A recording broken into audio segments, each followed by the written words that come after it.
I want you to think about a date in your lifetime, an important date in your story, something that after that date, the world wasn't the same anymore. And I don't want you to think about the day you were born or the day you were married, because those are somewhat predictable. What I'm imagining is a date in which in the morning you woke up, it seemed to be an ordinary day. It was just going to be a boring day. But then something happened that changed things forever. And for me, that date was June 13th in 2013.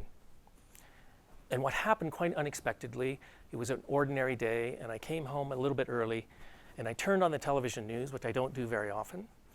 And for some reason, I listened, and there was a news story that the United Nations had released a report talking about global population. 2 years before, in 2011, global population hit 7 billion people. And this new report was projecting where we would be by the year 2050, projecting global population beyond 9 billion people. And so what's interesting to me is why that wasn't noise, why it suddenly became signal in my life. But what started as a very simple thought, this concept that by the year 2050, the world would be different and it would be bigger. But the year 2050, that concept stuck with me. And it stuck with the news. It was amazing. Even now you see references, many references to the year 2050. Perhaps the symmetry of it halfway through the century. Oil companies, food companies, governments are projecting to the year 2050. But for me, what made me stop was the recognition that all of the stories associated with the year 2050 were about pessimism and about fear, about how terrible the world would look. It was about division. The stories were interviews of environmentalists talking that we needed to stop our behavior, we needed to reverse things. And it was fear and pessimism and division. And that was typical for the news, but what paralyzed me, what stopped me in my tracks, was the recognition that people that were children in 2013 would grow up to be middle-aged and running the world by the year 2050. And in fact, my children at the time they were in middle school would be my current age. They would be running the world. And by the year 2050, I would be elderly and even more arthritic than I am. And the man on my left, the grandfather in this picture, likely wouldn't be there. I would reach a point in my life of being reflective and wondering, had I done enough? And the question was, all this negative news stories, the pessimism, the fear, the division, in thinking, is this the way that we should be educating the future leaders of the world? Sometimes these futuristic stories are focused on time points that are so far off that we think, well, that's not going to be my problem. But the problem was that the kids who would be running the world, responsible for what the world looked like, were actually in our schools. They were born. It wasn't some far off future state. And we, the middle-aged crowd now, would likely still be around to bear witness to that.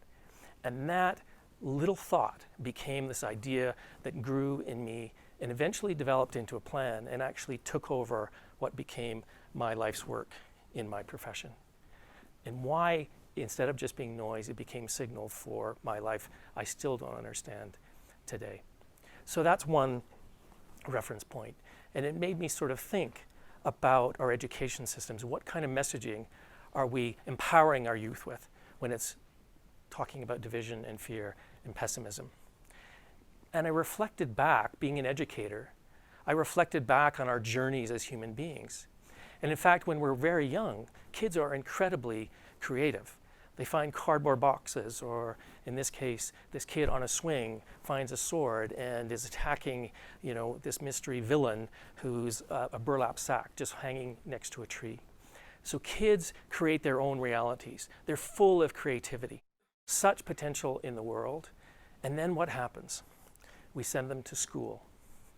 And what happens in school, as schools have evolved, instead of teaching kids to sort of interact in a world where science and humanities and languages and play are all mixed together, instead we break up those things into 50-minute sections of life. And as they get older and when they get into high school, it's not that every child is actually taking the same subjects. In high school, we ask students to start making choices about what courses they want to take. And if they go on to college or university, those choices become even more extreme. So you make one of these choices.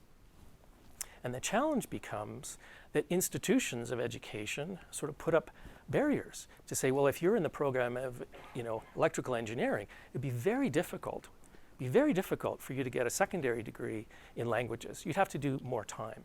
It's punitive in some ways. But also the other thing that we do is we take the prospect that although at the end of education we want students who graduate who can think and tackle the world in this complex environment, we take the attitude in education to say, before you can think, we need to fill you with knowledge. So what's happened as education systems have evolved is that knowledge and skills have become king, and thinking has been kicked out of the castle, despite that's where education started. So those were the two things, the notion that our kids will be tackling the world in our school systems and thinking about how are we educating them. And particularly in a world in which some of the global challenges we face are so interdisciplinary. There's cultural components to climate change, there's biological components to that. There's all of these things. We're not educating people in a way to be able to tackle that. And yet we hope when people graduate having been trained in this way, they work together in government or in our communities to make good decisions and to be comfortable in that kind of messy world. So as an educator, shame started to kick in. And many people have talked about this, the crisis in the education system, where information and skills, or knowledge and skills, have become king. And we've taken creative thinking and solution-oriented and dialogue out of the curriculums. And so when we tackle complex problems like climate change that are so complex, things are so connected that culture and science are colliding. And there's a wonderful book written by Mike Hulme, a climate change scientist based on the UK, who wrote a book called Why We Disagree About Climate Change. He's a hardcore scientist. And what he realized in trying to convince governments and people that pay attention to climate change is that our cultures, our beliefs get in the way. And so he wrote a book that really says that climate change isn't just about nature, it's about bringing together of culture and nature. So there are many people that are writing about this challenge. And for me as an educator though, I wasn't satisfied just to be tolling and pointing out what the problems were. It was bugging me so much. I wanted to try to find solutions related to that. And there's this wonderful quote from a philosopher, Jacob Needleman, is that life shouldn't just be about rubbing ideas together. People want to be able to grasp onto a solution, something they can do in their own lives. And this became a motivator for me. And so the question was, how could we rethink how we're educating and engaging students in a way to make the story about the year 2050 a positive one, instead of being one that was based on fear and pessimism and division? Was that too naive a notion to even imagine?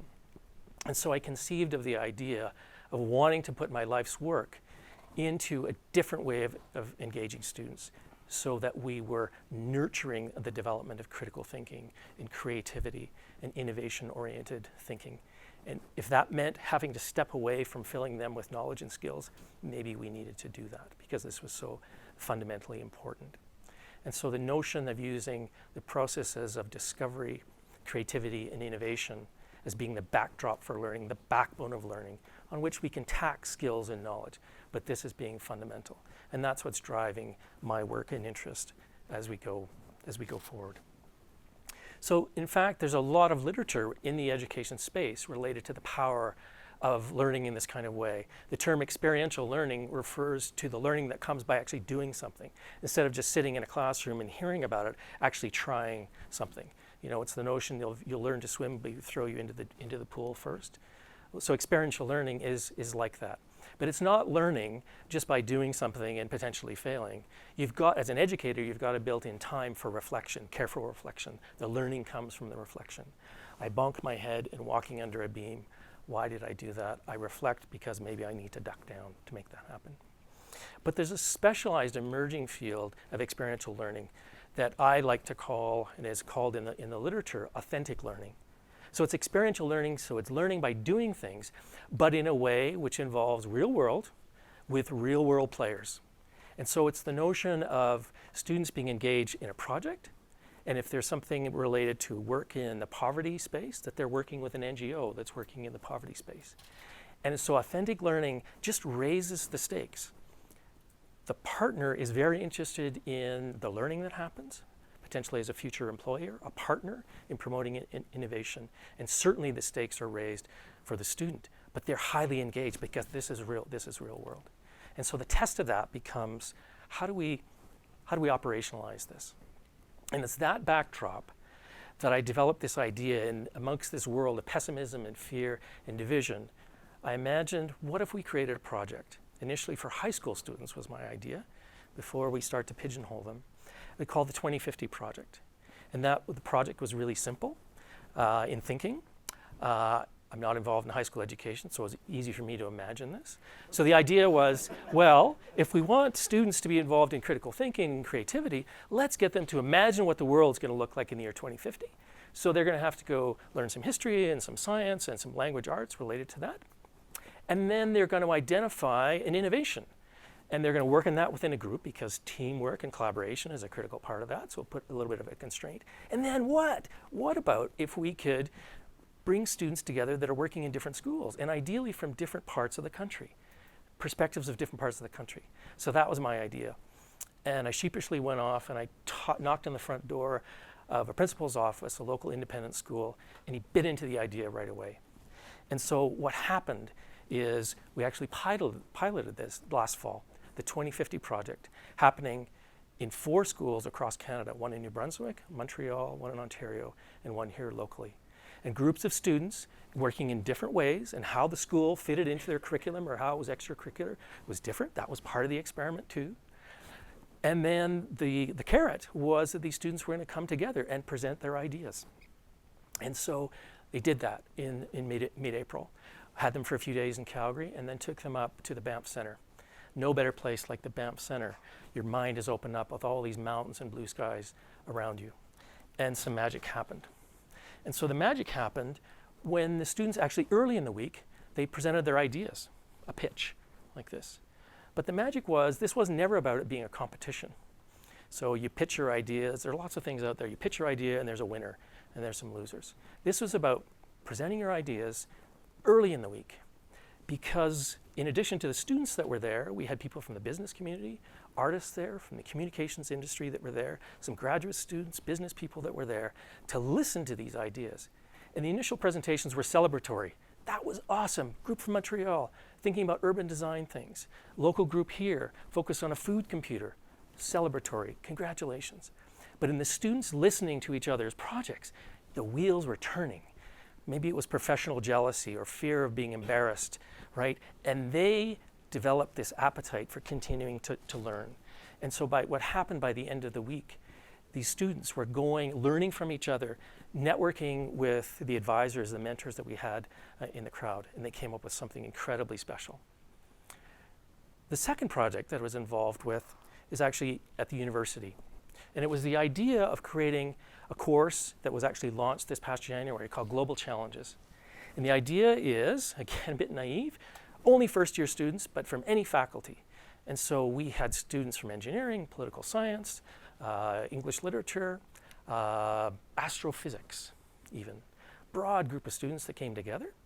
And their task was simple: come up with an innovation to address this global challenge. The global challenge of feeding 9 billion people by the year 2050. So day one, we had them for a workshop, and then it was like, okay, go, come up with an innovation. And you got 3.5 months to sort of figure this out.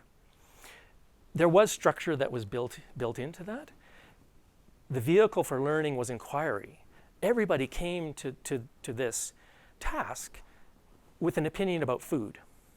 Food insecurity, food preferences shaped by culture, by health, or whatever. Everybody had an opinion that was related to that. We could take advantage of that. But they had to understand what their perspectives were. They had to understand each other's perspectives in that and work together in a team of collaboration to make something happen. The real test as to whether they were good at looking at different perspectives came in mid-March where we had an event called the Feeding 9 Billion People Dinner. It wasn't 9 billion people, but it was 200 people. About a third were students, and the other 2/3 were some faculty, and also people from the community. We had farmers, we had chefs, NGOs, people interested in food waste. And the students facilitated the discussions. There were 22 tables of conversations that were happening. And everyone walked away from that event saying, I learned more in that one dinner than I did in anything else that I did in school this year. It's a big lesson. Why couldn't we imagine if we had 20 dinners like that and students were responsible for hosting 5 and attending 5 or 15, maybe that would constitute a degree. Why not? Why are we stuck to this notion that courses have to be semester long and there are quizzes and term papers if there's a credible amount of learning that happens in an event like this? So this is where we're going with this idea. What developed in these 2 projects was incredible critical thinking, creativity, the kinds of skills we want to walk away, because we weren't pushing knowledge, we weren't pushing skills. The students had a taste for that because they knew they needed that in order to develop their ideas. So what was the magic ingredient that made this happen? And there are, I think, a few magic ingredients, and this work is going to continue. But here's my initial reflections on this. The first is how you define the theme. And it really needs to be a broad theme, which is welcoming for different kinds of perspectives, that makes sure that you've got science clashing with culture, with engineering, with public policy all together, whether within the context of one project or the collective of projects. And that's what happened.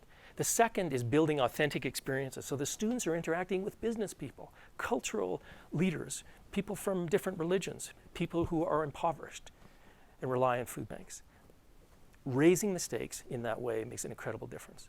The third thing is the development and consistent use of a language which stresses the importance of inquiry and backing up opinions on the basis of information, so it's not just empty claims that we enter into a Twitter war with, but also language that promotes collaboration. The next thing that was absolutely key, and I talked about it in past, was the pitch is not the final event. It comes near the end because there's an incredible amount of learning that happens after that, and that was absolutely key to success. And the final thing is the change in nature of the work of the teachers. The teachers became mentors and guides for information gathering and development of innovations, not pushing in information.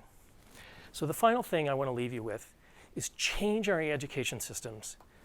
It's very challenging work. It's a challenging way for students, certainly for teachers, but imagine for institutions to change the nature of their practice. And so it takes a lot of work and courage to be able to do this kind of work. But remember, if what we want to instill in students is the ability to critically think and to collaborate and to be creative, kids before they went to school had all those things. So our job as educators is to act like gardeners or farmers and to cultivate those skills rather than letting them wither away. Thank you very much.